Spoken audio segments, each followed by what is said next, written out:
नमस्कार, मैं हूं राहुल शर्मा। आप देख रहे हैं नेक्स्ट 9 न्यूज। आज हम अपने प्रोग्राम में बात करेंगे बिहार की। बिहार की सियासत में इन दिनों लगातार बदलाव देखने को मिल रहे हैं। लगातार कुछ ना कुछ हो ही रहा है और एक और चर्चा हो रही है, वो है नए मुख्यमंत्री को लेकर कि बिहार का नया मुख्यमंत्री कौन होगा साहब।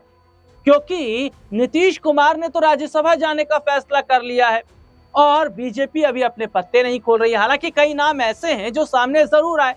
सम्राट चौधरी का नाम, विजय सिन्हा का नाम, नित्यानंद राय का नाम, लेकिन सबको साइडलाइन किया गया।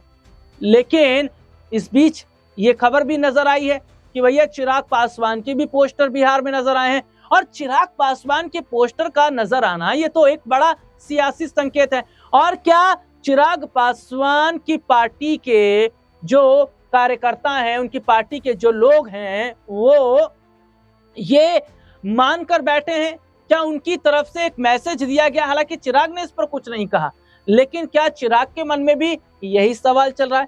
क्योंकि बिहार के विधानसभा चुनाव से पहले चिराग पासवान ने कई इंटरव्यू दिए थे जिसमें उन्होंने इच्छा जताई थी कि अगर मौका मिला तो वो जरूर मुख्यमंत्री बनेंगे। अब क्या यहाँ पर ये सपना इनका पूरा हो पाएगा? हालांकि चिराग पासवान के 19 विधायक हैं, फिलहाल तो उम्मीद नहीं लग रही, लेकिन बीजेपी की रणनीति का कुछ कहा नहीं जा सकता।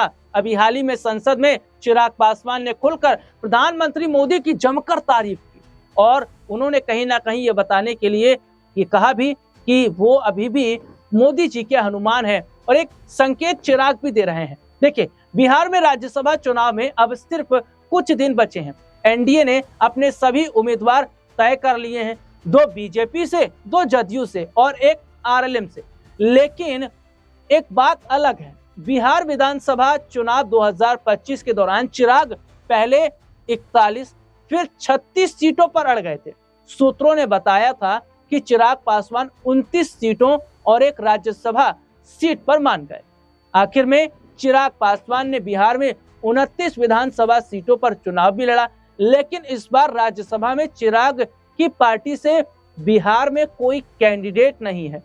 आमतौर पर माना जाता है कि डिमांड पूरी ना होने पर चिराग पासवान नाराज हो जाते हैं, लेकिन इस बार ऐसा नहीं हुआ। एनडीए के घोषित 5 उम्मीदवारों में अपनी पार्टी से एक भी कैंडिडेट ना होने पर चिराग नाराज नहीं हुए। इसको लेकर अपने जो लोग हैं उनसे जब बातचीत की जाती है, जब रिपोर्ट सामने आती है, तो पता चलता है चिराग को राज्यसभा चुनाव के पहले ही दूसरा आश्वासन मिल चुका है। चिराग की नजर अब ऐसी जगह पर है जहां उनकी पार्टी फिलहाल 0 पर है। चिराग पासवान को राज्यसभा सीट कुर्बान करने के बदले बिहार विधान परिषद में एक एमएलसी की सीट दी जा सकती है। मतलब उच्च सदन में भी लोजपा का एक प्रतिनिधि होगा। आपको बता दें कि फिलहाल बिहार विधान परिषद में लोजपा का एक भी सदस्य नहीं है। वहीं वर्तमान में बिहार सरकार में लोजपा कोटे से 2 मंत्री हैं, संजय कुमार और संजय कुमार सिन्हा। इन दोनों के अलावा अगली बार सरकार में चिराग पासवान की पार्टी से एक और विधायक मंत्री बन सकते हैं। बता दें कि 2020 में चिराग पासवान की पार्टी से एक ही विधायक राजकुमार सिंह जीते थे, वो भी बाद में जदयू में चले गए। इसके बाद 2020 से 2025 तक बिहार विधानमंडल के दोनों सदन में लोजपा रामविलास के ना तो एक भी विधायक थे और ना एक भी विधान पार्षद। अगर नया फॉर्मूला सेट हो जाता है तो चिराग पासवान की लोजपा अपने ऊपर लगा ये दाग धो देगी। अब सवाल ये है कि क्या चिराग पासवान की पार्टी लोजपा रामविलास से कोई सदस्य देश के उच्च सदन यानी राज्यसभा में जाएगा या नहीं? आपको बता दें कि लोजपा से दिवंगत केंद्रीय मंत्री रामविलास पासवान ही पार्टी के अंतिम राज्यसभा सदस्य थे। इसके बाद लोजपा से एक भी नेता राज्यसभा में नहीं है। ऐसे में राज्यसभा में भी लोजपा अपना खाता खोलने को बेकरार है, लेकिन फिलहाल मौका तो अब नहीं रहा। पीएम मोदी के साथ चिराग की ट्यूनिंग को देखते हुए इतना तो कहा ही जा सकता है कि देर सवेर पार्टी का कोई ना कोई सदस्य राज्यसभा जाएगा। लेकिन सबसे बड़ी बात यह है कि चिराग पासवान के मन में चल क्या रहा है और आखिरकार क्या चिराग पासवान इस उम्मीद में अब बैठे हैं कि उन्हें मुख्यमंत्री बनाया जाएगा। देखिए, चिराग पासवान ये बात पहले ही बोल चुके हैं कि वो प्रधानमंत्री नरेंद्र मोदी के हनुमान हैं। ये भी उन्होंने कहा कि जब तक मोदी जी सत्ता में रहेंगे तब तक वो उनके साथ गठबंधन में रहेंगे। और जिस तरीके से चिराग पासवान लगातार प्रधानमंत्री नरेंद्र मोदी की तारीफ कर रहे हैं, लगातार वो सैक्रिफाइस कर रहे हैं।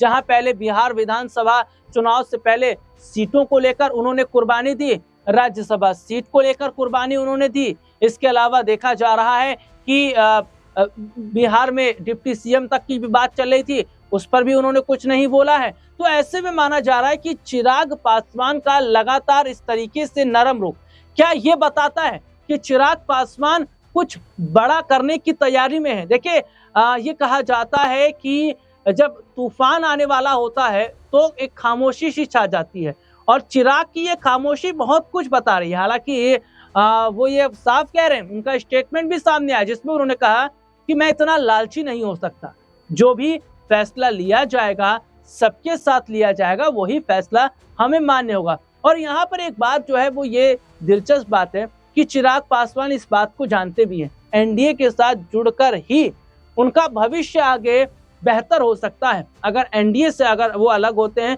तो उन्हें भारी नुकसान उठाना पड़ सकता है। यही वजह है कि चिराग पासवान हर चीज को बेहतर समझ रहे हैं, एक एक कदम वो फूक फूक के रख रहे हैं और किसी भी काम में वो जल्दबाजी नहीं कर रहे हैं। हो सकता है कि आने वाले वक्त में चिराग पासवान की पार्टी को कुछ बड़ा दिया जाए, चिराग पासवान को कुछ बड़ा दिया जाए। लेकिन यहाँ पर चिराग पासवान जिस तरीके से लगातार जो है वो विपक्ष को घेर रहे हैं, सरकार की तारीफ कर रहे हैं और ये तक भी देखा जा रहा है कि चिराग पासवान ने सीधे सीधे तौर पर यहाँ पर बताया भी कि देश के अंदर जो आज स्थिति है और किस तरीके से बिहार को विकास की ओर लेकर गए, वो कोई और नहीं बीजेपी है। देश को विकास की ओर ले जाने में प्रधानमंत्री मोदी जी का हाथ है, लेकिन विपक्ष जो है वो मोदी जी के खिलाफ एक अलग ही चिट्ठा खोले हुए है, वो अलग ही राग अलाप रही है, लेकिन इससे कोई फायदा उन्हें नहीं होने वाला। हालांकि अपने दर्शकों को मैं बता दूं कि चिराग पासवान जो हैं वो इंतजार तो कर रहे हैं, लेकिन क्या उनका ये सपना पूरा हो पाएगा? क्योंकि मुख्यमंत्री बनने की बात वो पहले भी कह चुके हैं और हाल ही में जो उनके पार्टी के लोगों के द्वारा पोस्टर लगाए गए, पार्टी के लोगों के द्वारा जो नारे दिए गए, उन नारों और उन पोस्टर से भी एक मैसेज जो है वो दिल्ली तक आया है। अब यहाँ पर चिराग पासवान की खामोशी और लगातार उनकी कुर्बानी क्या चिराग पासवान का सपना साकार कर पाएगी, ये देखना होगा। फिलहाल आज के इस प्रोग्राम में इतना ही, आपसे फिर दोबारा मुलाकात होगी, तब तक के लिए इजाजत दीजिए, नमस्कार।